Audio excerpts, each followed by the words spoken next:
Cristianismo, uma fé cega. Fé cega acho que todos nós já ouvimos, é uma expressão que significa acreditar em algo ou alguém sem ter nenhum tipo de evidência, sem ter como provar. Tem um vídeo no YouTube no qual um homem faz uma pergunta para Richard Dawkins, que é esse que está na foto aí, que é um cientista, biólogo, professor da Universidade de Oxford, na Inglaterra, e o mais conhecido defensor do ateísmo e declaradamente opositor ao Evangelho. Ele é autor de um livro best-seller no mundo todo, palestrante no mundo todo, milhões de pessoas ouvem esse homem. Ele é autor de um livro chamado Deus, um Delírio. E nesse vídeo, um homem, um senhor de talvez uns 55 anos, 60, trava um diálogo com ele e começa assim: eu gostaria de perguntar a você, professor, o que o Senhor tem a dizer para alguém que encontrou o ressurreto Jesus Cristo? Alguém que tem andado com Deus por mais de 50 anos. O que o Senhor Dawkins tem a dizer? Porque eu lhe asseguro que em minha vida isso não é uma ilusão. Ele então responde: se você tivesse nascido na Índia, o Senhor ia dizer a mesma coisa sobre Krishna ou Shiva, que são divindades do hinduísmo. Se você tivesse nascido no Afeganistão, você ia dizer a mesma coisa sobre Alá. Se você tivesse nascido na Grécia, no período do Olimpo, teria dito a mesma coisa sobre Zeus ou Apolo. A mente humana, ela é extremamente suscetível a alucinações.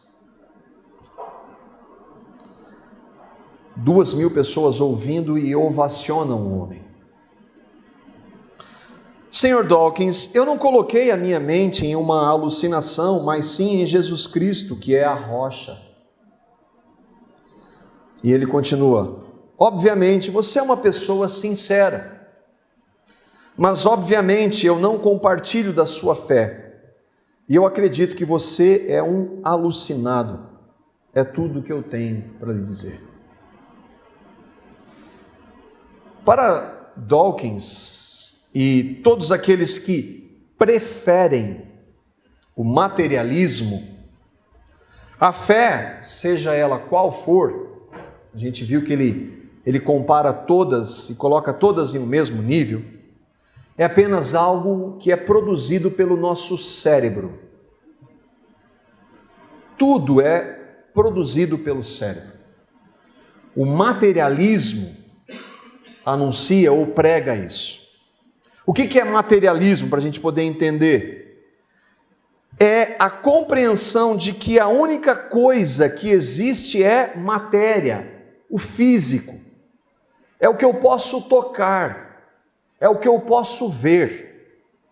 E que fundamentalmente todas as coisas compostas de matéria e todos os fenômenos são resultado das interações materiais. Não existe nada além da matéria. Ou seja, se eu acredito pela fé em Jesus, aquilo nada mais é que uma produção do meu cérebro. A fé é uma produção do meu cérebro.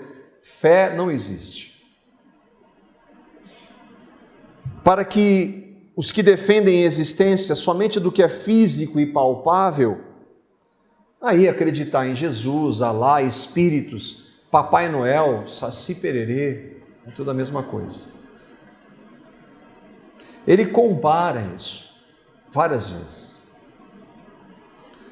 Para estes homens e mulheres que compõem grande parte da academia, ou do academicismo, ou das universidades, tudo o que existe é o aqui e agora, o que pode ser visto, tocado e provado. E alguns de nós, os mais jovens, que passaram por faculdade aqui, talvez vão perceber mais isso. E nós que temos os nossos filhos, que esperamos um dia que entrem em uma faculdade, vão ser bombardeados por isso. Eles são ignorantes. Crer nisso. Crer em Jesus é coisa de ignorante. Não é incomum cristãos professos, diante de posições como a deste homem que argumenta tremendamente bem, e dos professores nas universidades abandonarem a fé. Professos abandonando a fé. Entenda, professo, que confessa apenas.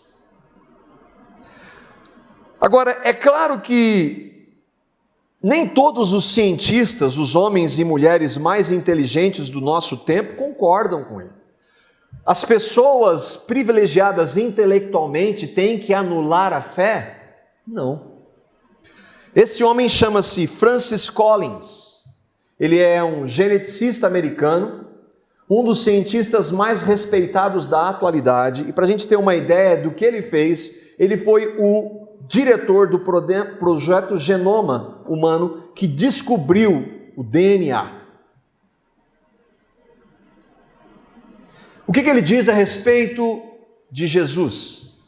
Eu era um ateu muito desagradável, com a idade de 27, depois de uma boa dose de debate intelectual, comigo mesmo, sobre a plausibilidade da fé, e particularmente como forte influência de C.S. Lewis, outro intelectual que era ateu e que creu em Jesus, eu me tornei cristão. O Dawkins, ele é um cientista, mas a especialidade dele não é desenvolver algo na área dele. A especialidade dele é metralhar a fé. Esse homem é um cientista e dentro da especialidade dele, com a ignorância dele em crer em Jesus, ele é um dos cientistas mais renomados do mundo hoje. Então, não precisa ser burro para crer, ou ignorante para crer. Na tentativa de rebater homens como Dawkins e outros, há vários homens de Deus, entre eles um que chama-se John Lennox, que é professor em Oxford, um físico altamente capacitado, de alto nível intelectual, que é cristão. Um outro que chama William Lane Craig, que é teólogo e filósofo muito inteligente, que debatem com esses homens ateus professos. Tem a sua validade, porque eles tentam argumentar. E a apologia, que é a proposta bíblica, inclusive, de responder aquilo que nós cremos, por que nós cremos, é válida. E o nosso primeiro texto de 1 Pedro, capítulo 3, versículo 15, Pedro está nos ensinando, inclusive, a fazer isso, a mostrar por que nós cremos no que cremos. Não é um tiro no escuro. Olha o que Pedro diz para nós que cremos em Cristo. Antes, santifiquem Cristo como Senhor no coração. Estejam sempre preparados para responder a qualquer que lhes pedir a razão da esperança que há em vocês. Ele está dizendo, antes santifiquem Cristo. Quem pode ser santificado? Aqueles que creem em Cristo. Estejam vocês que creem em Cristo, cristãos, estejam preparados para responder. No original é apologia, defesa do que você crê. A qualquer pessoa que lhe pedir a razão, a esperança da fé que você tem. Mostre por que você crê e mostre a base. E que tem sim sentido. Agora, engajar-se em debates e tentar argumentar fé no nível racional, tentar convencer alguém, não que esses homens estivessem fazendo isso, mas tentar convencer alguém no âmbito ou no campo da mente somente, vai contra o que a palavra diz. Essas discussões, elas têm pressupostos contrários.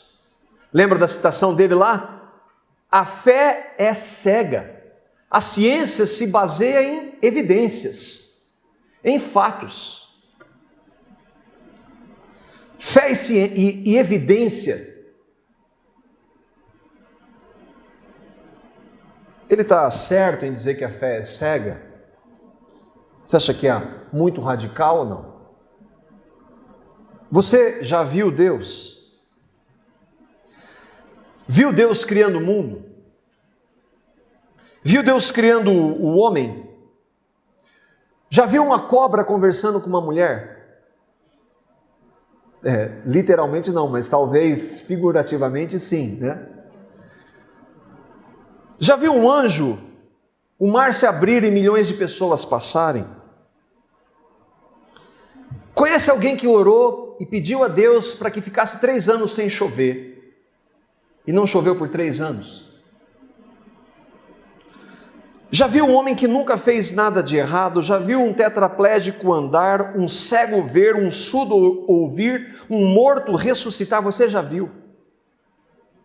Já viu um homem voando no céu sem nenhum equipamento que propicie esse voo? Viu Deus falando para aproximadamente 40 homens durante 1.300 anos de intervalo, para que eles escrevessem um livro e que esse livro se chamaria A Palavra desse Deus?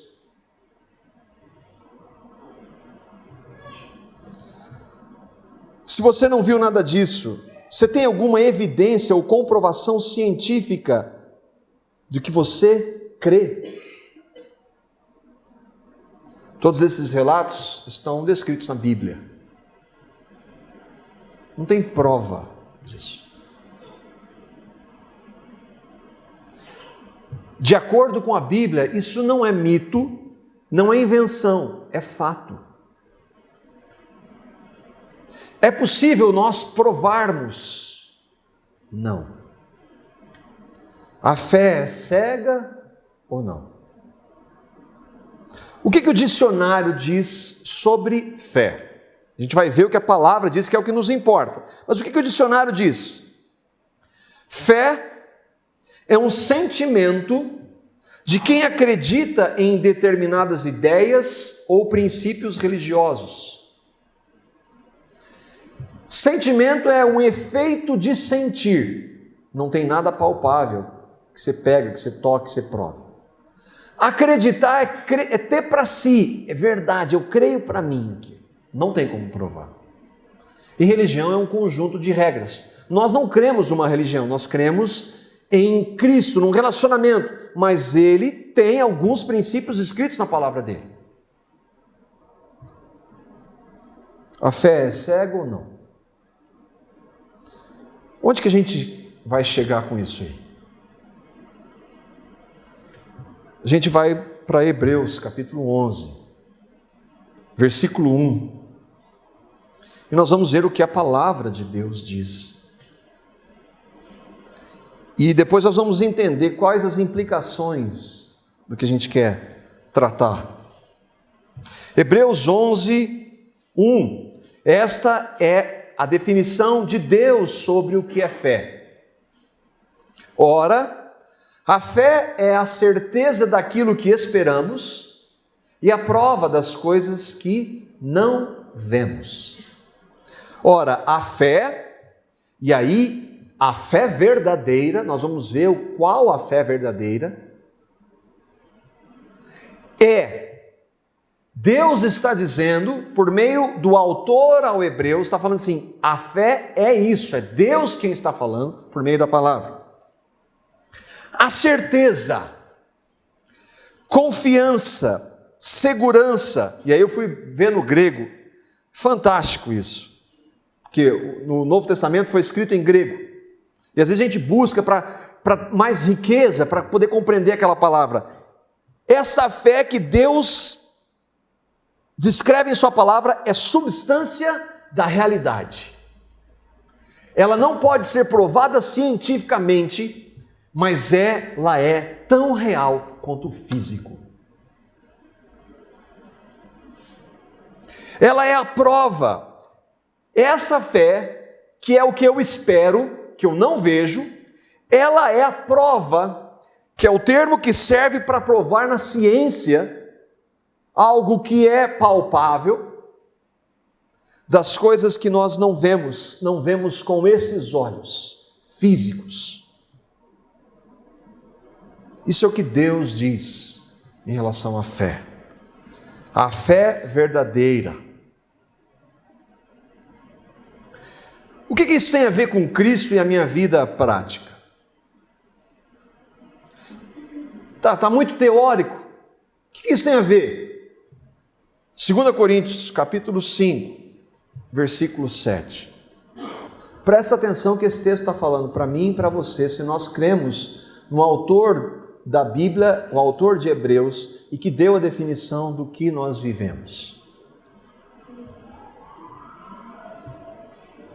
Porque vivemos pela fé, e não pelo que vemos. Porque vivemos, Paulo está falando dele incluso, ainda que tenha visto Jesus ressurreto, Paulo está dizendo, eu e vocês, irmãos, que ele escreve essa carta para os irmãos de Corinto, e que na soberania de Deus chegou até nós, eu e vocês, irmãos em Corinto, vocês, irmãos, daqui 2000 anos em Londrina, nós vivemos pela fé. Na fé descrita em Hebreus, que não tem como provar, que não tem evidência, por mais que tenha, dentro da palavra, por exemplo, nós vemos, por exemplo, a manutenção das Escrituras. Muitos questionaram, quem garante que a Bíblia é a palavra de Deus? Isso tem 2000 anos pelo menos, pode ter muitos erros no meio. Até que em 1947, lá no meio das montanhas, lá num lugar chamado Qumran, eles acharam numas cavernas os rolos do Mar Morto, que comprovadamente, cientificamente, aqueles papiros tinham pelo menos 2000 anos. Dentre eles estavam livros do Velho Testamento, e foram pegar lá, dentre eles, o livro completo de Isaías. E lendo Isaías hoje, em um escrito de 2000 anos, está a mesma coisa. Mas isso é uma evidência de um papel. Dizer que aquilo lá é a palavra de Deus, não dá. Nós vivemos, nós cristãos, única e exclusivamente pela fé.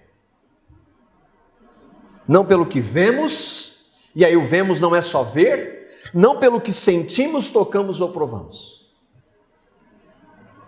A fé em Cristo não é um sentimento, não é uma emoção, não dá para provar, não se convence mentalmente, não se argumenta racionalmente. E às vezes, eu pelo menos, me pego fazendo algumas perguntas sobre a minha fé. Se eu creio de verdade, foi porque Deus revelou, e eu jamais vou abandonar. Se um dia eu abandonar, eu nunca criei de verdade. Eu gosto do irmão Adalto Lourenço, quando veio ministrar aqui alguns anos atrás, ele é também um físico de alto nível, também acadêmico. Ele disse assim, eu não encontro opção melhor a não ser Cristo.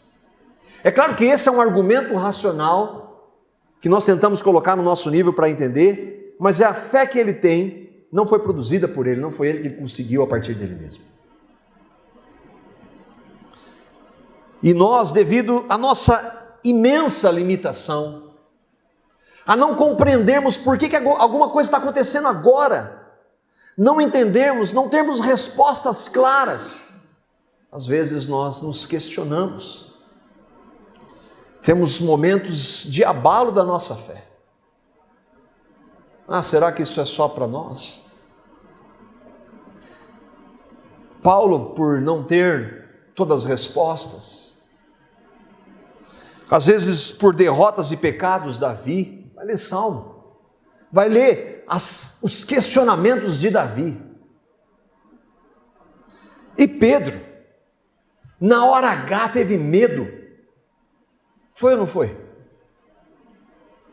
E Jó foi um homem de Deus, justo e temente, por parte Deus quem fala disso, nele.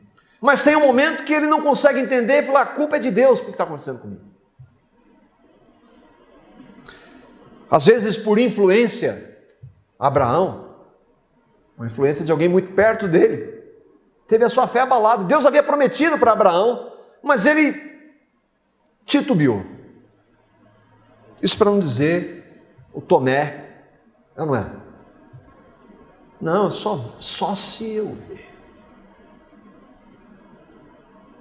Tomé não cria? Claro que cria, mas teve a sua fé abalada. Somos abalados na nossa fé, e com o resultado nós pecamos, sofremos, às vezes murmuramos, acusamos, nos justificamos. Mas para que a gente não desfaleça, eu gostaria que nós olhássemos para a palavra de Deus, a nossa base, para que quando às vezes nós formos tentados, e nós até perdermos nos nossos argumentos, nós olhássemos para a palavra de Deus, a fim de nós nos fortalecermos. Eu queria ver então 5 pontos. Primeiro deles, sobre a fé que a palavra de Deus estabelece.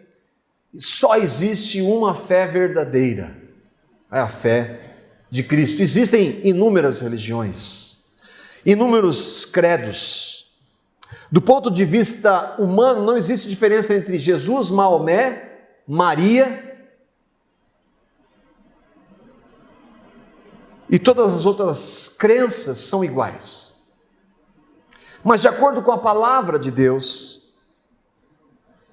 e ainda que hoje em nosso meio, ou no mundo chamado de, nós vivemos em um mundo chamado de pluralismo religioso, onde você pode acreditar no que você quiser, eu posso acreditar, e tudo bem para todo mundo. Onde se busca um ecumenismo, reunião de religiões, o que importa é que você cede um pouquinho daí, eu cedo um pouquinho daqui, nós vamos todos para o mesmo lugar. A palavra de Deus estabelece uma só fé. Deus estabeleceu. Não existem outras. Existem outras falsas, mentirosas. Ah, mas isso não é politicamente correto. Isso é intolerância. Nós vivemos num contexto onde isso é intolerância. Mas a palavra vai afirmar de maneira muito clara isso em Efésios capítulo 4, os versículos 4 a 6, que existe uma só fé. Uma só fé verdadeira. Efésios capítulo 4, os versículos 4 a 6. E aqui a gente começa a ver também outras exclusividades na palavra. Há um só corpo e um só Espírito, assim como a esperança para a qual vocês foram chamados é uma só.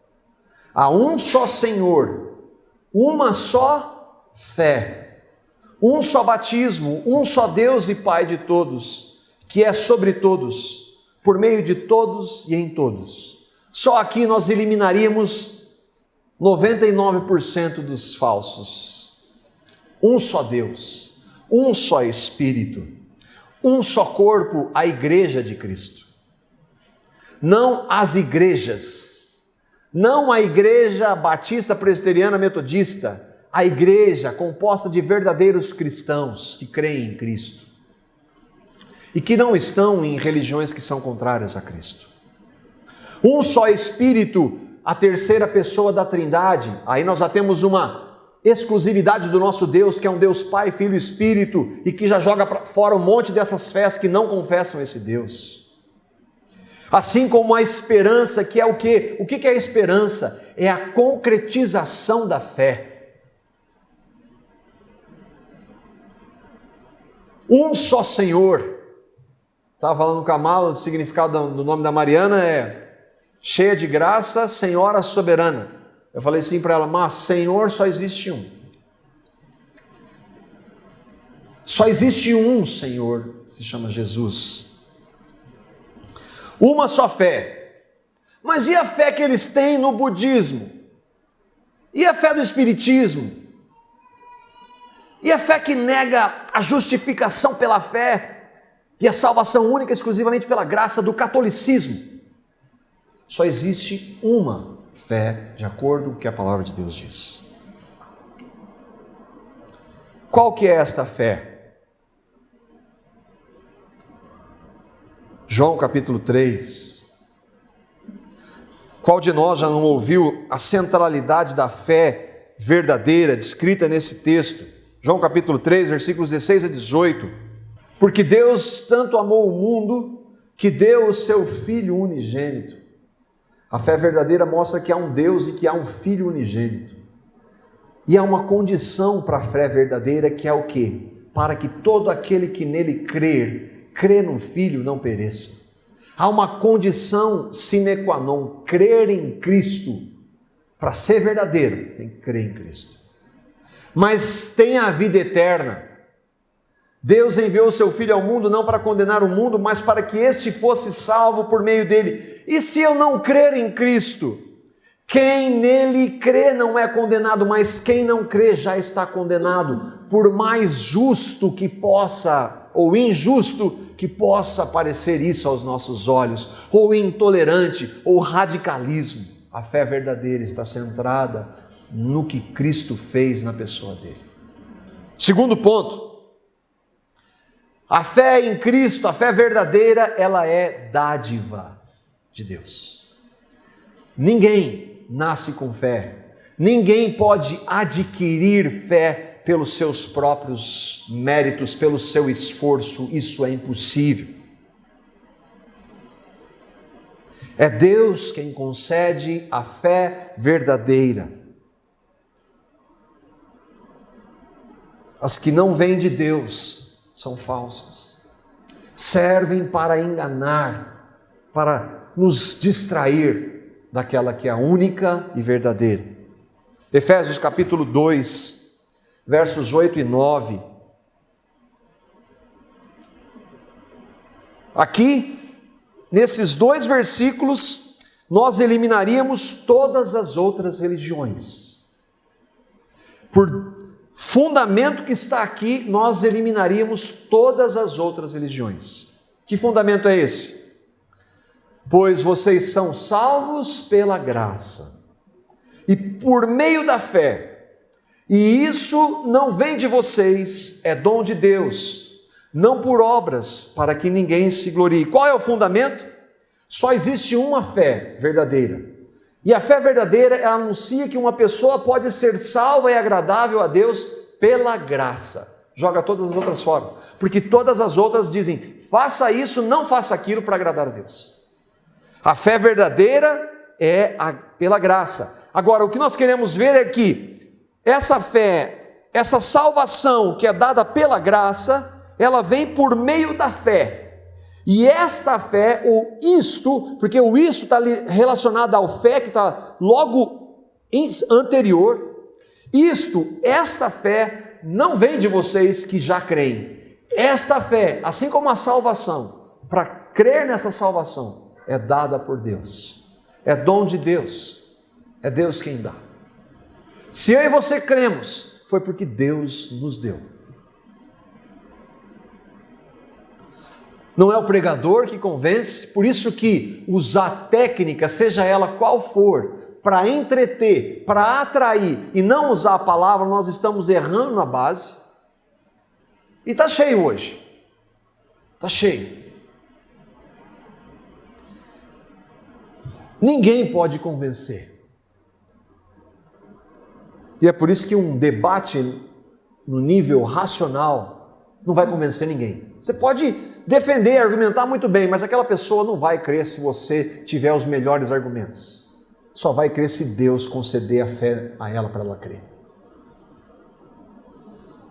Isso quer dizer que a fé em Cristo é irracional? É claro que não. Pergunte a esses homens aqui, que nós mostramos alguns deles que creem, esses intelectuais. Pergunte a Paulo, Romanos 1 e 2, como ele argumenta a lógica da fé cristã. Mas não é pela lógica. Como é que Deus concede a fé? É Ele quem dá a fé. Como é que Ele concede? Nós vimos isso há pouco tempo.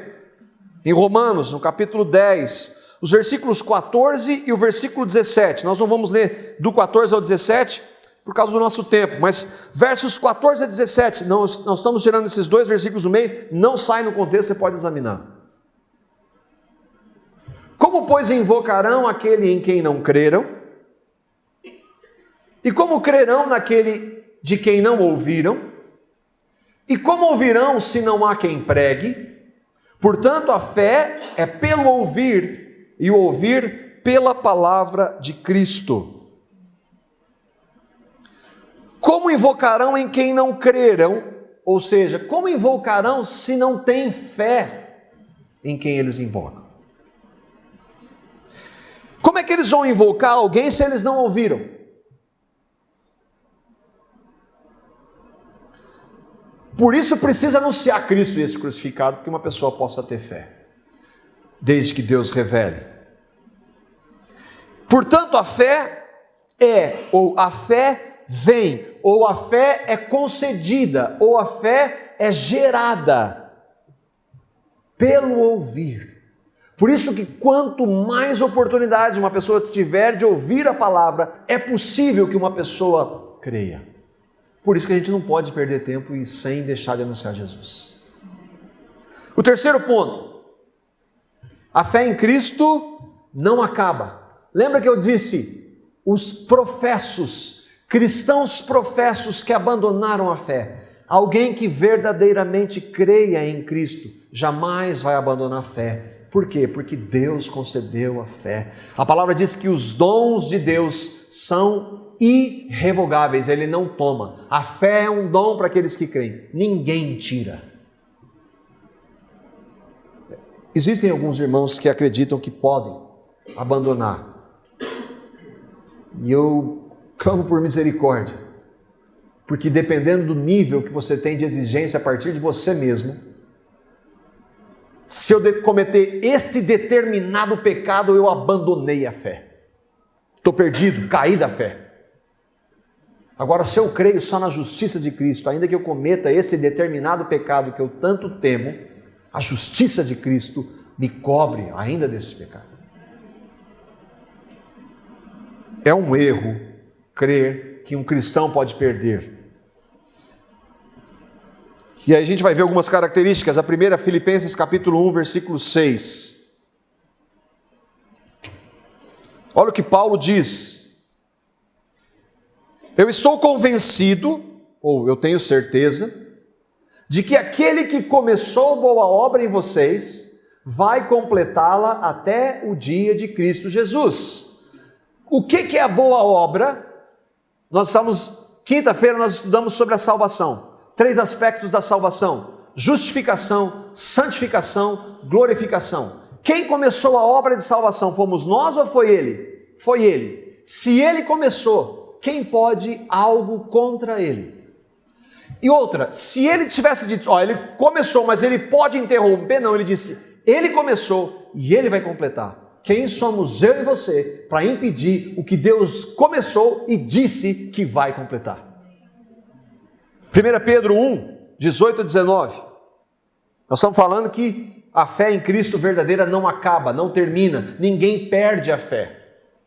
Pode ter momentos de abalo, pode às vezes por um tempo se frustrar com as coisas desse mundo, mas se creu, vai voltar. Olha as garantias que nós temos na palavra. Pois vocês sabem, 1 Pedro 1, 18 a 19, vocês sabem que não foi por meio de coisas perecíveis como a prata ou o ouro que vocês foram redimidos da sua maneira vazia de viver, que lhes foi transmitida por seus antepassados, mas pelo precioso sangue de Cristo, como de um cordeiro sem mancha e sem defeito. Um cristão, ele é redimido ou ele é o quê? Resgatado. Se refere a uma compra que Deus fez, que Ele comprou para Ele, ninguém tira da mão dele. E Ele comprou com ouro, prata, não, com o sangue de Jesus. Ninguém pode tirar. Para um cristão perder a salvação, Deus mesmo teria que revocar a sua compra, pela qual pagou com o precioso sangue de Cristo. Isso é impossível. Um cristão é justificado. Justificado, o que é? Declarado justo. Deus declara aqueles que creem em Cristo justos. Quem pode declarar algo contra o que Deus disse? João 3,16, quem nele crê tem a vida eterna. Se a vida é eterna, como é que você perde algo que é eterno? E Efésios 1,4, Deus nos escolheu nele, Deus escolheu os cristãos nele, quando? Antes de tudo existir. Como é que alguém pode mudar isso? Ele nos escolheu nele antes da fundação do mundo, para sermos santos e irrepreensíveis em sua presença. Ele nos escolheu na salvação, na justificação. Por isso que alguém que foi verdadeiramente justificado, vai verdadeiramente ser santificado. É tudo obra dele. É Deus quem opera em nós. Não podemos mudar o que ele fez e o que ele faz. Isso significa que eu, como cristão, sento e espero? Não. Espera aí. Colossenses, capítulo 1, versículo 23. Paulo estabelece aqui uma condição para que eu e você saibamos. É claro que se eu e você cremos de verdade, isso fica claro para nós. Olha o que ele diz. Ele está falando da salvação, que nós somos resgatados. Aí ele diz assim: desde que vocês cristãos, vocês que professam, continuem alicerçados e firmes na fé. Vocês foram salvos, resgatados, mas não abandonem. Agora, quem creu em Cristo não vai abandonar porque Deus está mandando não abandonar. É porque o Cristo que habita nele vai capacitá-lo a não abandonar. A se afastarem da esperança do Evangelho que vocês ouviram. Lembra que a fé vem pelo ouvir. E que tem sido proclamado a todos os que estão debaixo do céu. Esse é o Evangelho do qual eu, Paulo, me tornei ministro. Essa é a minha base. A palavra diz para nós, Jesus falou assim: aquele que permanecer, ou aquele que perseverar até o fim, será salvo. Isso é um imperativo para nós. Se eu e você cremos, nós devemos perseverar. Por nós não conseguimos, mas nele é possível. O quarto ponto: a fé em Cristo não garante nada físico para essa vida.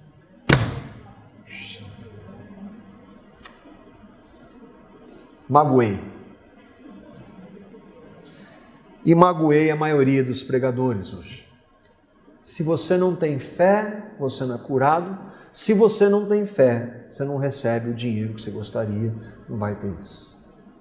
A fé verdadeira não promete isso. Vocês lembram de um cântico? Rompendo em fé. Vou ler aqui para lembrar. Rompendo em fé, minha vida se revestirá do teu poder. Amém, verdade. Rompendo em fé, com ousadia, vou mover no sobrenatural. Vou lutar e vencer, vou plantar e colher. E tem uma parte que se eu não... Deus vai me fazer andar sobre as águas. E quando Deus não faz? Não tem fé? Porque é isso, né? Se não está acontecendo mover no sobrenatural, a partir da minha ótica de o que é mover no sobrenatural, está faltando fé. E dessa fé a gente gosta de tratar, né?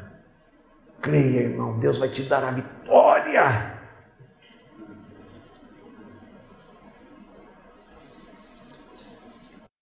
Deus tem o poder de curar? Claro que tem. Deus tem o poder de abençoar. Deus já curou? Sim. Ele curou a todos? Não.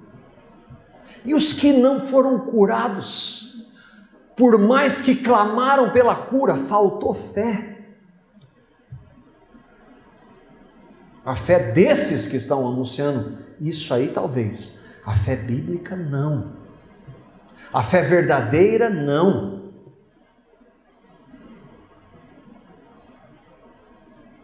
A palavra de Deus fala de um outro aspecto da fé, que não é tão agradável. O capítulo 11 de Hebreus, juntamente com os outros, nós lemos lá o versículo 1, lembra? Ali são chamados os heróis da fé. E aquela carta foi escrita para um grupo de crentes em Cristo, de maioria judeus que haviam crido, que eram perseguidos por causa de Jesus. E o autor da carta, ele fala de homens que tiveram grandes vitórias. Moisés atravessou o Mar Vermelho. Imagina, se Moisés atravessou o Mar Vermelho, não vai acontecer nada com a gente aqui. Josué, os muros de Jericó. Olha que poder, que fé. Sansão, Davi, os profetas, Daniel. Você vai ver, está lá, os profetas, Daniel, o que Daniel fez. Mas nos versos, o autor de Hebreus tinha que colocar os versos 35 a 39 na carta. Os versos 35 a 39 estão na galeria de fé. E olha o que esses homens, as vitórias desses homens, que esses homens receberam pela fé. Alguns foram torturados e recusaram a ser libertados para poderem alcançar uma ressurreição superior. Outros enfrentaram zombaria e açoites. Outros ainda foram acorrentados e colocados na prisão, apedrejados, cerrados ao meio, postos à prova, mortos ao fio da espada, andaram errantes, vestidos de pele de ovelhas e de cabras, necessitados, afligidos, maltratados. O mundo não era digno deles. Vagaram pelos desertos, montes, cavernas e grutas. Todos estes receberam bom testemunho por meio da fé. No entanto, nenhum deles recebeu o que havia sido prometido. Sabe, quando eu olho para essa lista de fé, a reação nossa é, como o irmão Nicodemos disse, vergonha. Vergonha. Não é crer no milagre. Milagre é perseverar em condições como estas. É não negar a fé que é cega em condições como estas. É morrer por amor a Cristo. É não negociar a fé em Cristo por coisa pouca. Esses homens, o mundo não era digno. O que eles receberam? Nessa realidade, nada.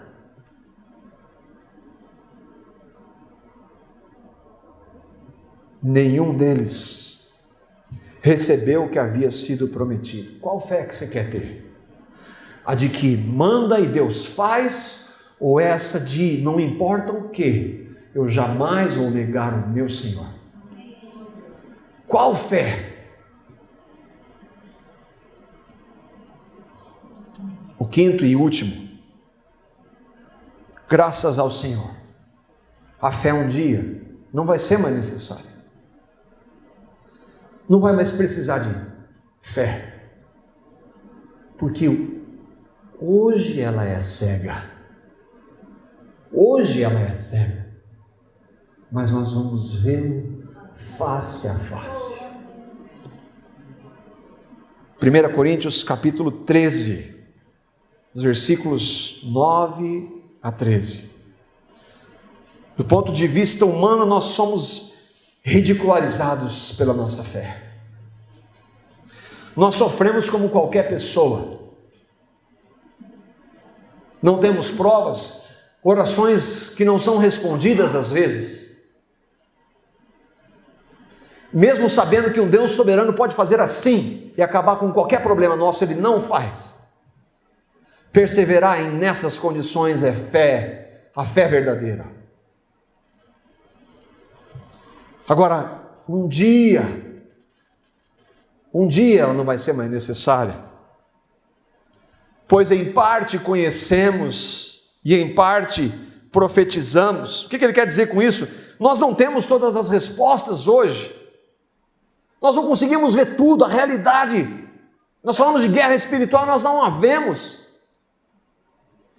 Quando, porém, ainda que nós não consigamos entender nem ver, mas quando, porém, vier o que é perfeito, Cristo, o que é imperfeito desaparecerá. Dentre o que é imperfeito, a nossa fé que às vezes é abalada. E aí ele faz uma metáfora, Paulo diz, quando eu era menino, é o que nós somos hoje, e nós somos muito pequenos, muito crianças, aí nós cremos, mas nós não temos a compreensão de um adulto, é isso que ele está dizendo. Quando eu era menino, falava como menino, pensava como menino, raciocinava como menino. Mas quando me tornei homem, deixei para trás as coisas de menino. E aí ele diz, agora pois, vemos apenas um reflexo, eu não vejo Jesus, eu não sinto Jesus, eu não vi o que ele fez, mas eu creio no que ele fez, eu vou morrer crendo no que ele fez. É um reflexo, ainda não dá para ver, mas é real. A fé cristã é real. E então veremos face a face o perfeito. Vamos ver Jesus fisicamente, um homem, Deus Filho está lá. Ele está lá porque ele veio um dia para nos levar até ele. Agora eu conheço em parte, não tenho todas as respostas, mas então conhecerei plenamente, da mesma forma como sou plenamente conhecido, ele me conhece totalmente. Assim permanecem agora esses três, a fé, a esperança e o amor. O maior deles, porém, o amor. Fé e esperança não vão ser necessárias, que nós vamos ver aquilo que nós esperamos. Não é essa a definição de fé? Quais as aplicações, irmãos? Você tem essa fé? Você recebeu essa fé? Você tem certeza do que Cristo fez por você? Você tem convicção de que se você morrer hoje, pelos méritos de Cristo, você está na presença desse Deus? Você tem certeza? Teve essa revelação? Se você não entende, você precisa pedir. O que você precisa é Cristo. Não é um conjunto de regrinhas, aprender o que a Bíblia... Você precisa ter a revelação de Cristo. Se você não sabe o que eu estou falando, diz, meu Deus, eu quero isso para mim. A segunda implicação é que se nós cremos, irmãos, Deus nos prova e nos priva. Nós não vamos receber tudo que nós gostaríamos, porque Ele nos ama. E às vezes nós somos tentados nós nos enfraquecemos, somos abalados. Busquemos no Senhor a capacitação.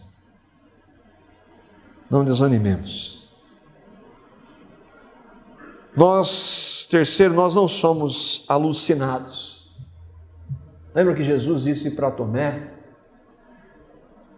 Jesus estava falando para Tomé, estava falando de mim e de você. Tomé, porque você viu, você crê? Bem-aventurados, Tomé, serão aqueles que não viram, mas creem. E o quarto, irmãos, nós devemos estar preparados para a perseguição. Nós precisamos andar com Cristo. O mundo não vai melhorar. E aqueles que professam e creem verdadeiramente em Cristo, de uma forma ou de outra, mais intensamente uns do que outros, nós seremos perseguidos. Alguns até são, não tão intensamente. Qual que vai ser a nossa posição? Nós vamos nos fundamentar na fé que Ele nos concedeu ou não? Vamos perseverar ou não?